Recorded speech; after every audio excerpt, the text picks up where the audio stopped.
Try nyo ito guys sa mga niluluto nyo na kumukulo at umaawas. Lagyan nyo ng sandok.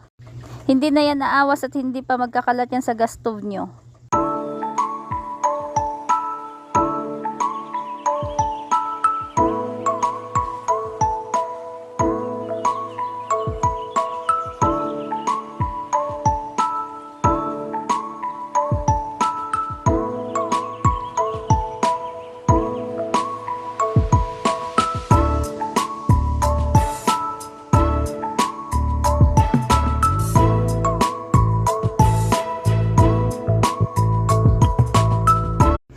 Try nyo ito guys sa mga niluluto nyo na kumukulo at umaawas. Lagyan nyo ng sandok. Hindi na yan naawas at hindi pa magkakalat yan sa gas stove nyo.